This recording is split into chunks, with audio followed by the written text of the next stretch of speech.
we will allow you a larger quota to sell wine in the EU, right? So that's a side payment that has nothing to do with fish or not completely about fish, but that opens up a market for Chile and they say, maybe this is sensible, right? So now the EU gets a quota to fish within Chilean things so they can get to sell wine. So that's a side payment. And in economics, it's considered positively because it allows you to bring in other aspects that can help you make an agreement. So ecology is that will take in Chilean fish biomass now. Okay, yeah, okay. So that is that. And the existence of solutions, there are two requirements here. Your solution must be Pareto optimal. How many people know this concept? There's just so much stuff in here. Pareto optimality. It's a concept by an Italian, actually sociologist, Mr. Pareto. Most of these top scientists, they're actually not just one field, right? They branch out. Mr. Pareto was one of them. And what he said is that if you have a situation, this is not very optimality. So you have a situation like this. Say you have two countries fishing a fish stock in this region, what would that be? It's you. Eden Sea. Eden Sea. Turkey and Greece. Very good. So you have Turkey here and you have Greece here. They're fishing that fish stock. And you can actually, if you have the information and you do all the estimates, you can determine the area of benefit possibility. It could be like this. There are situations where it's like this also, but this is nicer because there's room to make gains.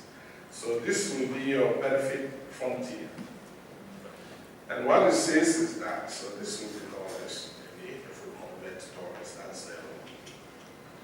And this is benefit to Greece and benefit to Turkey here. So what it says is, if only Turkey fishes that stock, they will make this amount. Nothing for Greece, they have no fishing, and Turkey takes everything. On the other hand, if Turkey doesn't fish at all, this will be the benefit that Greece will take. So that's the maximum they can take. And in between here is a combination. So for example, if they decide, if this is the fishing effort for Greece, and let's just, let me do something like that. And this is the fishing effort for Turkey, E. Then, so this is your fishing effort. That is that. So this is the point at which this tells you the intersection of the two. If they go out with this and you go out with that, this is where you will be. That is the benefit vector. And Turkey will go home with this, whereas Greece will go home with that. Okay? So that is given the situation. And what Mr. Pareto says is that for a game like this to be good, you have to be somewhere on this curve. Here, this is not Pareto optimal. This point is not Pareto optimal. And why is that? You can increase the benefit to one of the countries without decreasing the benefit to the other. If you are at this point and you manage to move the thing this way, Greece will get more, right? And Turkey will get more. Good stuff. Whenever you have this situation, then that point is not Pareto. There's waste in the system. You are not optimal. But if you are on this point, let's say there's another distribution. Greece has this import, and Turkey has this, so they are on that thing. There is no how you can increase the benefit to either of them without decreasing the benefit to that. So if you want to increase the benefit to Turkey, say you move here, then here and Greece will have to lose that, right? And that is the price you pay for helping Turkey to make this game. So to be Pareto optimal, you have to be here. In here is not good. And the condition is that for cooperation to work, you have to be somewhere at this point. Because otherwise, the player can be without another losing. What is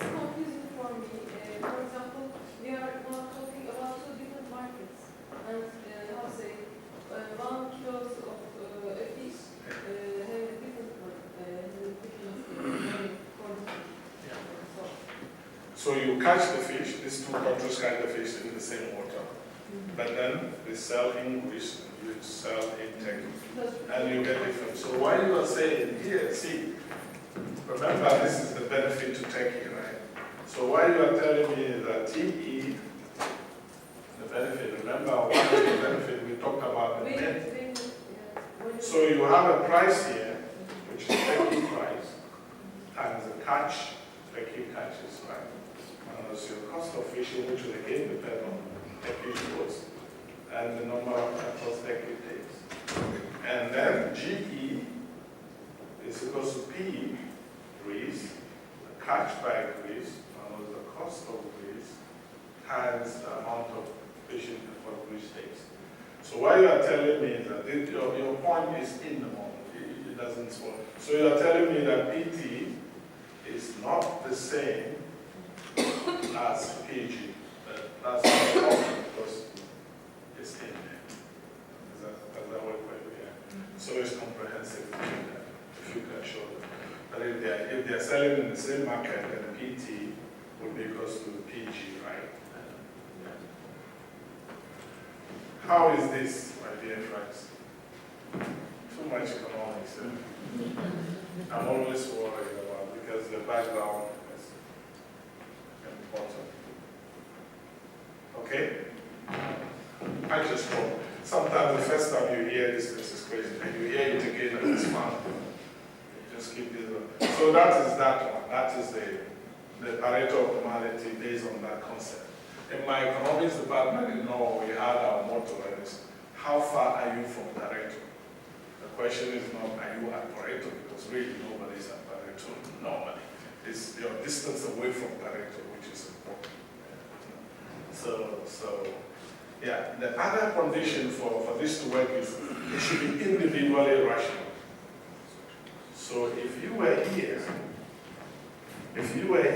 in a non-cooperative situation, for you to agree to cooperate, it must be said that both parties will gain. So something like this, where Greece will gain something, Turkey will gain something. That is feasible. But if you move on the other direction, where one of them loses, then they will say, why bother, right? I'm better off not cooperating, so I won't do it. So you have to have individual rationality. You should gain more under cooperation than under non-cooperation. Good. So that is really what I'm trying to say. I've already talked about that. So you move in from that point. As you move there, then you have a cooperative solution, and each party makes more. And our argument, most of us who use this in fisheries, it's almost always the case that the benefits overall are higher when you work together than when you don't. And so there are gains to be made. So the gain, total gain, and the cooperation is bigger than the total gain and the non-cooperation. That's what we're doing. What if you're outside the curve to start with? Outside the curve is not possible. This is the possibility frontier. Based on your ecology, based on the markets, everything, that is the best you can do. So if you're assuming that you're, say, exploiting something unsustainably, could you not be outside? Yeah. If you are doing that, then you remember this is a static picture. Yeah. So you start with this, you're telling me there is now a new picture that increases your area instead of that, right? So if you're doing it, you can have a series of them and you show. But in this static picture, we assume a given situation is a snapshot. All right. So you want to move there. And John Nash actually proposed there are many solutions, many proposals on how to share the surplus from cooperation. And so you see, if you cooperate, you get profit C minus profit NC, and that's an attraction for the corporation. How do you share this? And there are many ways to share. What John Nash says is that you take this difference, then you start off, everybody gets what they would get if they didn't cooperate, right? Because that's your bottom line. So everybody gets that. Then the surplus, you divide it by 2, 50-50. And his argument is that you achieve that surplus because both of you agree to work together. So in a way, there's a bit of socialism in NASH, right? They share, because there are other division rules that say you have to weight that surplus depending on your trade point, your non-cooperative solution. Actually, this is called a trade point, right? This is what you get if you don't cooperate. So that's your trade point, right? You either give me that or I don't participate. That's why it's called trade. So some have argued that you weight the surplus based on this, right? Because that also says your bargaining power. So there are many ways to share this. John says, divided into two, there are two players who cooperate. I like that. So, why do we think that game theory is important whenever you have a joint resource? And I'll quickly go through this. Environmental resources are usually common pool, they're shared, they don't respect borders. Usually you have multi-agent, multi-stakeholders, or multiple players. It's not just owned by one Turkey or even within Turkey by one group. Each stakeholder has an interest in the use of the resource which it wants to enhance or maximize, right? The NGOs, conservation NGOs, they have an objective. They want to preserve the natural resources. So that's their utility for it, right? So they come to the table with this in mind. Industry wants to make money, they come there. Those who are looking for jobs, they won't want jobs. So that is, and the interests of stakeholders often are conflicting, right? You want to preserve the fish, I want to catch the fish. You want to employ people, I want to make profit, right? And so that is conflicting. Non-cooperative behavior in this situation is very tempting. That's the natural drive for it that is wasteful, as this table and others will show. So there is a need for cooperation in the use of environmental resources, and therefore you need game theory. That is the main thing here. So let's do a quick application here. International agreement. Let's assume there are two countries that are trying to reach an agreement about whether to ratify Kyoto or not. So I reduced the world to just two countries, and actually this is not unrealistic as you would think. You can divide the world into developed and developed, and that is a big part of the debate with Kyoto.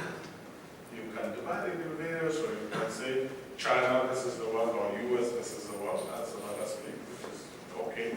Or the big nation versus small nation. So you can actually do this. It's not as unrealistic as it is. Now, each country, so out there, that's our players, right? The two countries in the world, that's our players.